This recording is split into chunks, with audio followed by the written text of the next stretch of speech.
Quiero invitarles a que hagamos nuestras estas palabras que titulan mi mensaje. Determinemos construir un avivamiento. Determinemos construir un avivamiento. Y demos lectura a la palabra de Dios en el segundo libro de Crónicas, capítulo 29, del versículo 1 al versículo 10. Así reza la palabra de Dios. Comenzó a reinar Ezequías, siendo de 25 años, y reinó 29 años en Jerusalén. El nombre de su madre fue Abías, hija de Zacarías. E hizo lo recto ante los ojos de Jehová, conforme a todas las cosas que había hecho David su padre. En el primer año de su reinado, en el mes primero, abrió las puertas de la casa de Jehová y las reparó. E hizo venir a los sacerdotes y levitas y los reunió en la plaza oriental. Y les dijo: oídme, levitas, santificaos ahora y santificad la casa de Jehová, el Dios de vuestros padres, y sacad del santuario la inmundicia. Porque nuestros padres se han rebelado y han hecho lo malo ante los ojos de Jehová nuestro Dios, porque le dejaron y apartaron sus rostros del tabernáculo de Jehová y le volvieron las espaldas, y aún cerraron las puertas del pórtico y apagaron las lámparas. No quemaron incienso ni sacrificaron holocausto en el santuario al Dios de Israel. Por tanto, la ira de Jehová ha venido sobre Judá y Jerusalén y los ha entregado a turbación, a execración y a escarnio, como veis vosotros con vuestros ojos. Y aquí nuestros padres han caído a espada, y nuestros hijos, nuestras hijas y nuestras mujeres fueron llevados cautivos por esto. Ahora pues, yo he determinado hacer pacto con Jehová, el Dios de Israel, para que aparte de nosotros el ardor de su ira. Muchas veces nos han preguntado por qué predicamos tanto sobre el Antiguo Testamento y que nosotros debemos de identificarnos absolutamente con el Nuevo Testamento. Nos suscribimos a lo siguiente: la Biblia es un todo, desde Génesis hasta Apocalipsis. Pero alguien sugiere la siguiente declaración con esta interrogante: ¿por qué el pueblo de Dios usa estos libros para sus meditaciones y sus sermones? Bueno, porque nosotros creemos que lo que Dios hizo fue proveer a través de la historia de un pueblo y de los personajes que aparecen en esa historia modelos de vida para nosotros y formas en que podemos entender cómo es que Dios obra a través de toda la historia con todos los hombres de la tierra. Es decir, Israel es simplemente, entre otras cosas, un modelo para que nosotros, al estudiar la relación de Dios con Israel y sus tratos, podamos entender cómo también nosotros nos relacionamos con Dios y cómo debemos comportarnos ante el Señor. Allá el apóstol Pablo en el Nuevo Testamento dice que para nuestra instrucción se escribieron los relatos, los hechos acontecidos tanto en Israel como en Judá. Ahora bien, el mensaje de hoy se suscribe a uno de los tantos avivamientos que describe las Sagradas Escrituras en el Antiguo Testamento. No menos de 8 demostraciones de despertar espiritual nos muestra el libro, o mejor, el Antiguo Testamento. El quinto de ellos es al que en parte me voy a referir hoy, que tiene que ver con ese despertar que provocó el rey Ezequías en el pueblo de Judá ante una situación crítica espiritualmente. Y he de decirles que cuando las cosas espirituales no están funcionando, se deteriorarán también las cosas materiales.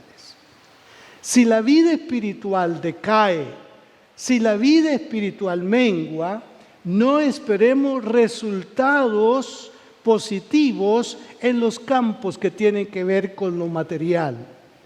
Desde luego, todos nosotros entendemos las palabras de Jesús cuando dijo: busquen primero el reino de Dios y su justicia, y todas las demás cosas os vendrán por añadidura. Este pasaje entonces nos está hablando precisamente de un deterioro en el que cayó la tribu de Judá. Viene de un reinado catastrófico, viene de un reinado que se apartó totalmente de Dios. Era el rey Acaz, el que es responsable de las calamidades en las que cayó el pueblo de Judá. Nosotros, tratando de contextualizar, que muchas veces nos es un poco difícil porque nos pueden tildar de políticos o que tenemos nuestras preferencias políticas y que por esa causa es que señalamos tal o cual cosa.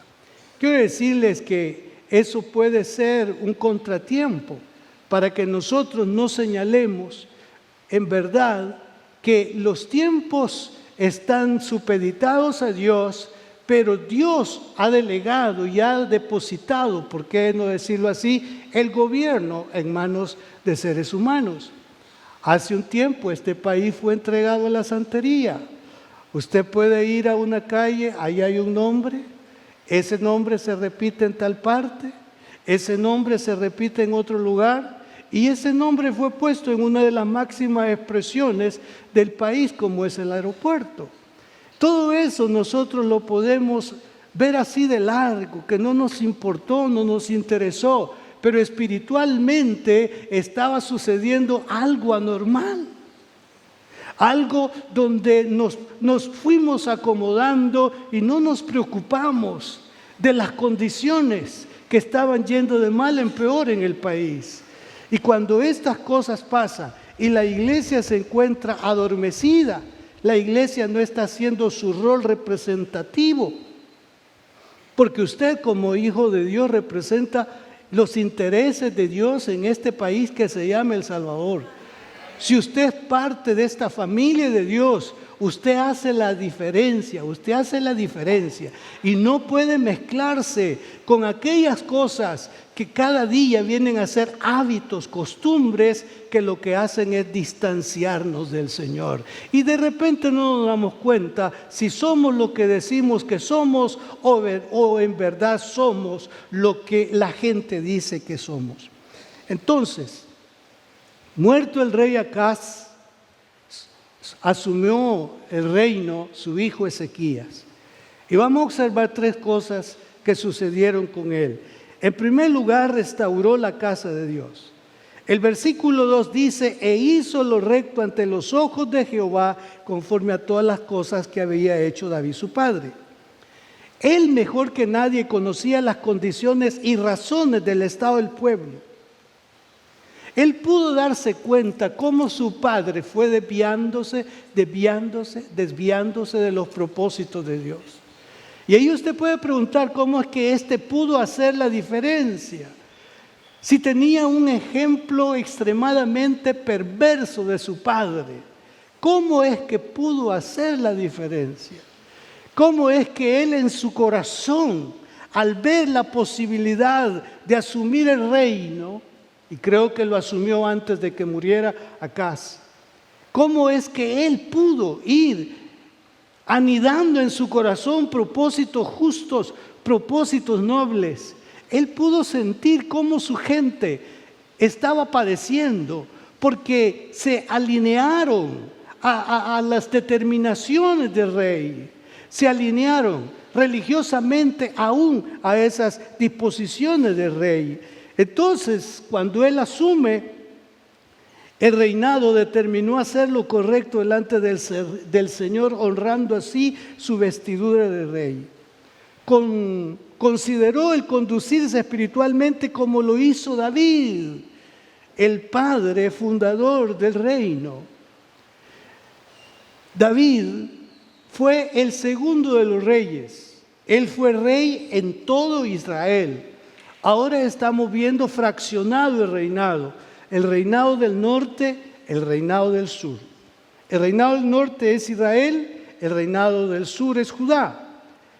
Entonces el rey de Judá, en este caso Ezequías, hace, digamos, una mirada hacia el segundo de los reyes, el que establece la dinastía. Y él dice en su corazón: no seré ni como Acaz, no seré ni como Joás, no seré ni como Usías, no seré ni como Amasías, voy a ser como David mi padre. ¿Cómo es que ellos podían estar recordando a David? Ezequías venía a ser el 13º rey en la línea. Y eso de llegar hasta el principio, él pudo darse cuenta lo noble que fue David ante Dios. Y él dice: eso es lo que yo quiero repetir, así quiero actuar. Y yo sé que si lo hago de esa manera, el favor de Dios descenderá nuevamente. Y no solamente yo voy a ser bien visto por Él, sino todo mi pueblo. Todo mi pueblo cambiará su lamento en baile, cambiará su historia, porque yo determino hacer las cosas diferentes. Entonces él viene y se separa de las prácticas y conductas de su padre, el rey Acaz. Fíjese parte de la conducta de él. Dice, además hizo imágenes fundidas a los Baales. Quitó también incienso en el valle de los hijos de Hinón, e hizo pasar a sus hijos por fuego, conforme a las abominaciones de las naciones que Jehová había arrojado de la presencia de los hijos de Israel. Asimismo sacrificó y quemó incienso en los lugares altos, en los collados y debajo de todo árbol frondoso. O sea, como religioso fue extremadamente religioso. Y él vino adecuando las condiciones religiosas conforme el pueblo lo deseaba. Está muy lejos el templo. Rey, ¿no nos puedes poner un templito por aquí? No, a nosotros no nos gusta adorar, no vemos nada. ¿Y por qué no nos pones una de esas imágenes que tienen otros pueblos? Entonces el rey, complaciente, pero más que complaciente, eran sus propios intereses o sus propios deseos de arruinar la condición espiritual en su propia vida y en la vida del pueblo. No siempre entonces aquellas cosas que vemos como que son, digamos, favorables, son dignas de abrazar, porque no es así. Y lo suscribo a lo siguiente: nadie puede decir: ay pastor, mire Dios cómo me ama, fíjese que a la par de mi casa han puesto una iglesia, fíjese. Es que Dios sabe que ya no podía con la gasolina. Es que Dios sabe por qué hace esas cosas. ¿Y qué creen ellos? Mire, tienen la Biblia, hermano. Ellos predican también la Biblia. Así que no se preocupe, pastor, estoy bien. Lo único que ahí a veces pasan es de que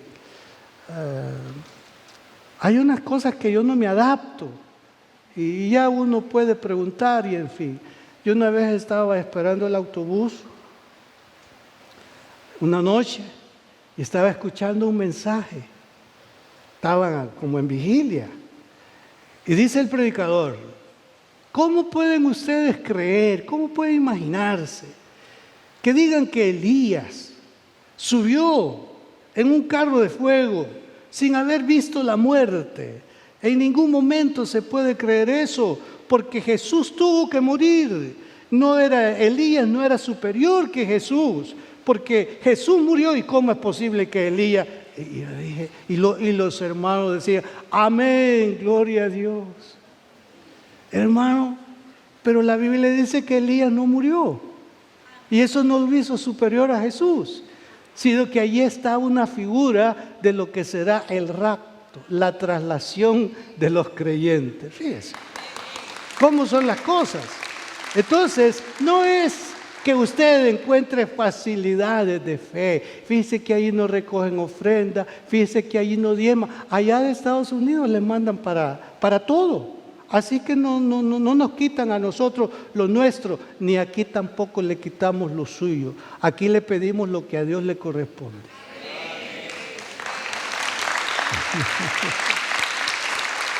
Bueno, entonces determinó aplicar la piedad en su vida como la de David, su padre. Hermano, no se estacione en la conducta de sus próximos. Quizás la conducta de papá no es la mejor. Quizás no brindan el mejor testimonio. Que eso no lo estacione. Y quizás su abuelo fue peor. Su bisabuelo quizás también. Su tatarabuelo quizás también. O sea, que usted no tiene opción, pues. Dice, mire, ¿y cómo puede usted esperar que yo sea buena gente si yo vengo de gente mala? Entonces, si no hay alguien a quien invitar en la familia, ponga su mirada en Jesús. Váyase hasta Jesús y dígale, Señor, tú eres perfecto. En ti está lo que yo deseo ser. No me interesa cómo haya sido mi padre y mi madre. Yo prefiero ser como tú dices que sea y como tú fuiste en la tierra. En segundo lugar, determinó restaurar la adoración a Dios. En el primer año de su reinado, en el mes primero, abrió las puertas de la casa de Jehová y las reparó. Es que una de las cosas extremas que hizo el rey Acaz es que cerró las puertas del templo. Destruyó las cosas internas del templo. Y hasta le quitaron el oro a las puertas del templo. Entonces, puertas cerradas de la casa de Dios, ya no había sacrificios, ya no habían holocaustos. Todo eso cesó totalmente por capricho y determinación del rey Acaz. Entonces el pueblo, como tenía lugares altos donde ir a adorar, tenía espacios donde ir a adorar, entonces no les importó. Dice el templo, disculpen la expresión, sale sobrando. Yo tengo en mi casa mi propio altar. Y como yo soy devoto de fulano, ahí lo tengo enfrente. Porque en el templo cristiano no me permiten mi santo, ni se lo vamos a permitir. ¿Verdad? Pero usted dice, yo en mi casa todavía tengo allí, por respeto a mis ancestros. Esa es atadura espiritual.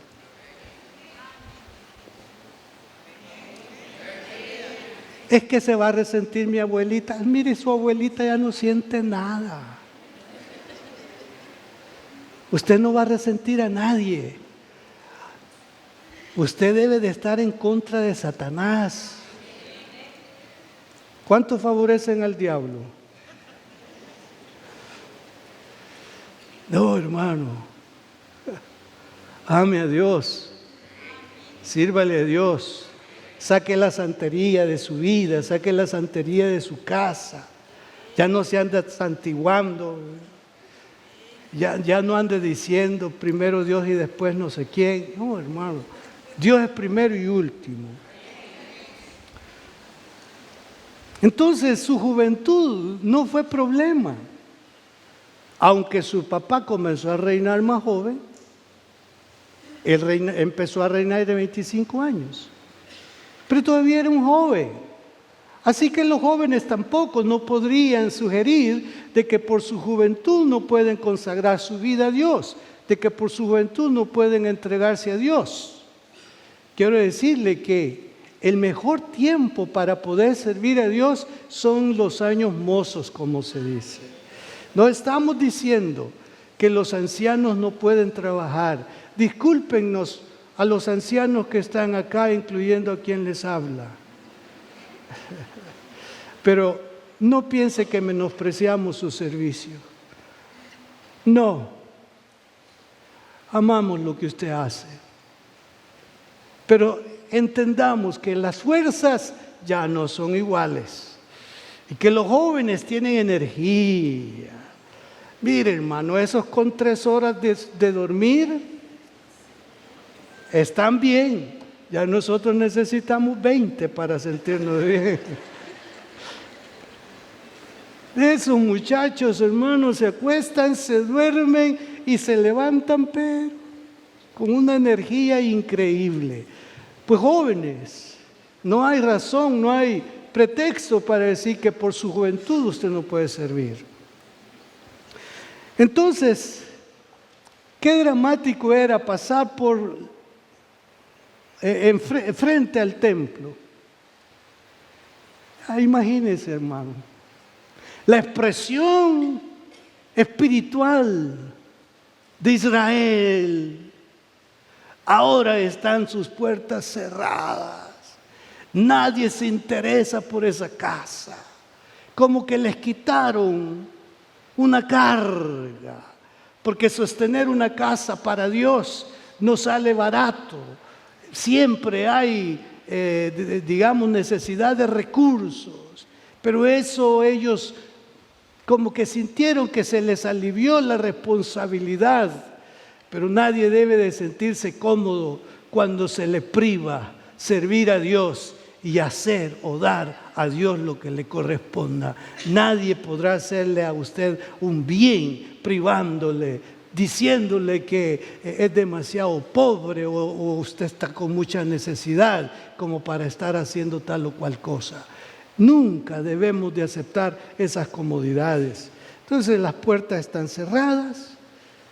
Los sacerdotes no se asoman, no hay, fíjese, una necesidad, expiar los pecados, los sacrificios de expiación, que eran tan importantes porque la gente pecaba y la única forma para recibir perdón era a través de los sacrificios expiatorios. Entonces esto había cesado, el pueblo no se daba cuenta de que estaba en pecado y que estos sacrificios eran imprescindibles porque sin derramamiento de sangre no hay remisión de pecados. Pero el pueblo estaba adormecido. El rey no solamente se vio con el privilegio de ser rey, no solamente vio sus prerrogativas, sino que comenzó a darse cuenta que algo no estaba funcionando en el reino, que algo estaba mal en el pueblo y que había que corregir eso. Así que vamos a restaurar la casa, vamos a restaurar la adoración al Señor. Y emitió órdenes específicas. El versículo 4 y 5 dice: e hizo venir a los sacerdotes y levitas y los reunió en la plaza oriental y les dijo: oídme, levitas, santificaos ahora y santificad la casa de Jehová, el Dios de vuestros padres, y sacad del santuario la inmundicia. ¿Dónde estaban los sacerdotes? ¿Dónde estaban los levitas? Bueno, se cerraron las puertas del templo, no hay para trabajar, no hay oficio que celebrar. Sacerdotes y levitas salieron para sus diferentes casas o lugares, porque no había oficio que hacer. Se piensa que los sacerdotes, al no tener oficio que hacer en la casa de Dios, se fueron a trabajar materialmente para sostener a su familia. Porque el pueblo no estaba pensando en llevar los diezmos y las ofrendas para el sostén de los sacerdotes y de los levitas. Estos se fueron a trabajar. Hermano Orlando, haga lo mismo que ellos. No, yo no lo voy a hacer. Para eso están ustedes, para responder a Dios para el culto.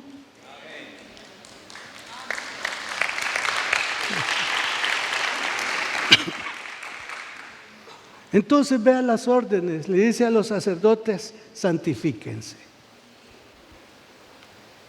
Eso lo vamos a ampliar el otro domingo. Líder, santifíquese. Líder, santifíquese. Líder, santifíquese. No podían reanudar el servicio a Dios con sacerdotes en un estado de inmundicia, en un estado de pecado. Queridos hermanos, sin santidad nadie verá al Señor. Tenemos que dejar el pecado. Dije que tenemos que dejar el pecado. Que es como la mordida de su vida, esa es la muerte de su vida. Les ordenó que santificaran la casa del Señor, es decir, la casa está sucia, la casa está inmunda, la vamos a limpiar. Y les ordenó que sacaran lo inmundo entonces del lugar santo. Por último, determinó pactar con Dios.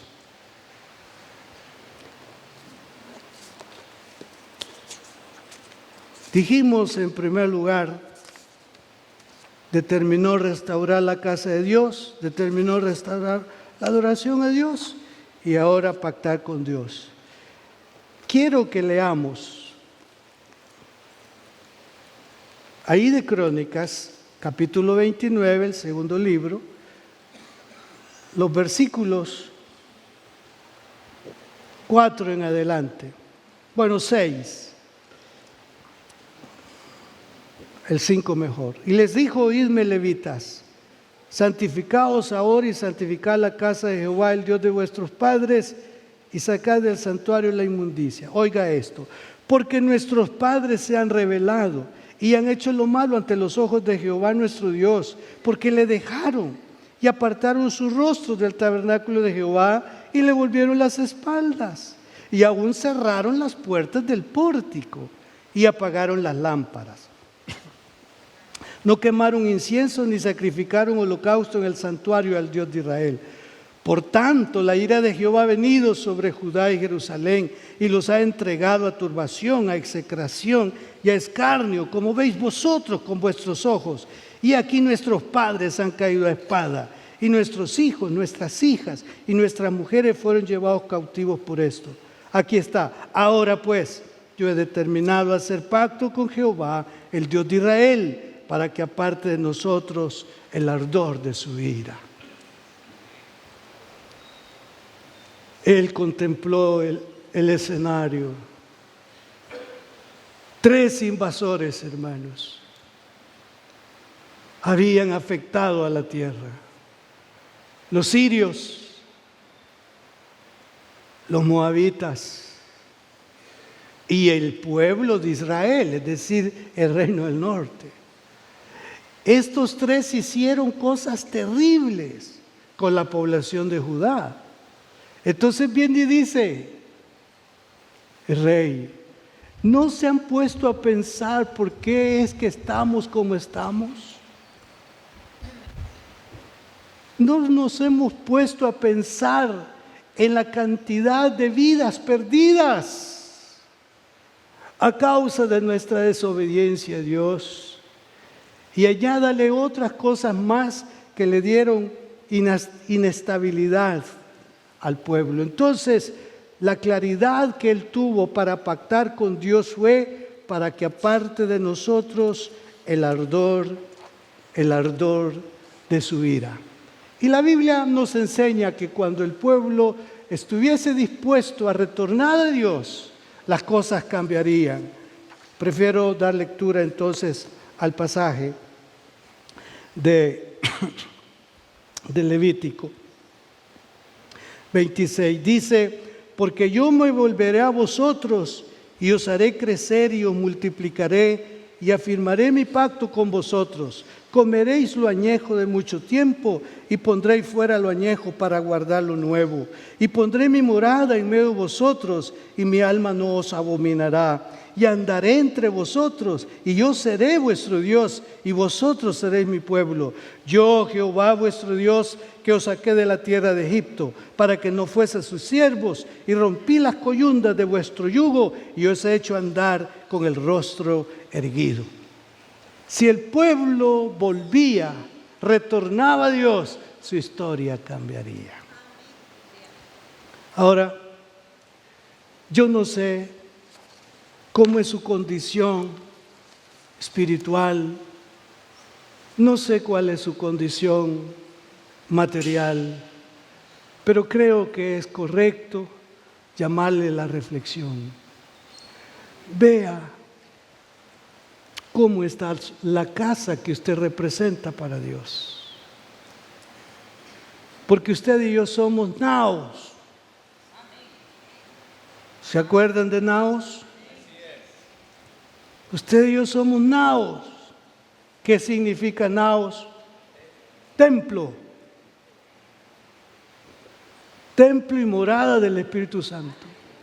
¿Cómo está la casa, hermanos? ¿Hay que limpiarla? ¿Ha vuelto usted a hacer algo que hacía tiempo ya no lo hacía por reverencia y por temor a Dios?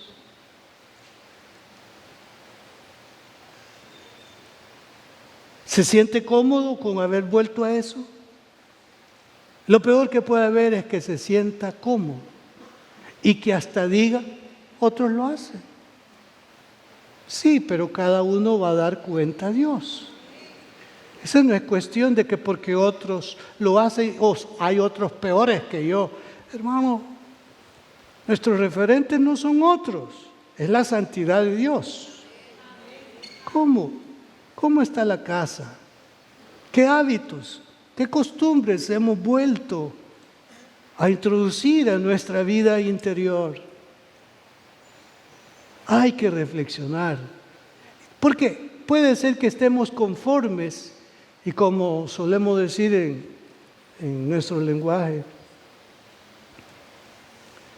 yo me conformo, pastor. Mire, con los frijolitos que tenga todos los días, me conformo. Yo ya aprendí que la avaricia no es buena. Yo también me ubiqué. Siempre van a haber pobres, dijo el Señor. Y yo me cuento entre ellos para la gloria de Dios. Ese no es el plan de Dios. Actuemos. Construyamos un despertar, un avivamiento. Y ese es personal, eso es personal.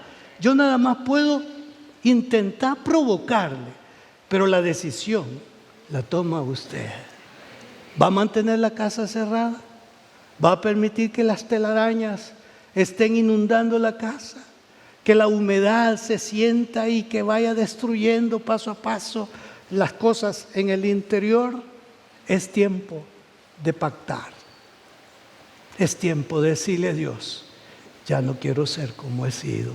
Quiero que mi vida cristiana sea en verdad una vida de luz, una vida que refleje tu santo nombre.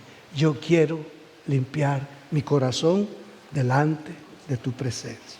Así que, si hacemos eso, la Biblia dice que de la presencia del Señor vendrán tiempos de refrigerio. Yo sé que deseamos esos tiempos de refrigerio. Que aunque hayan dificultades, alabamos a Dios. Que aunque hayan situaciones adversas, alabamos a Dios. Que aunque las cosas no estén saliendo bien desde nuestra propia óptica, pero alabamos a Dios. Adoramos a Dios, magnificamos a Dios, reconstruyamos un despertar, un avivamiento, seamos determinantes en la presencia del Señor. Pónganse de pie.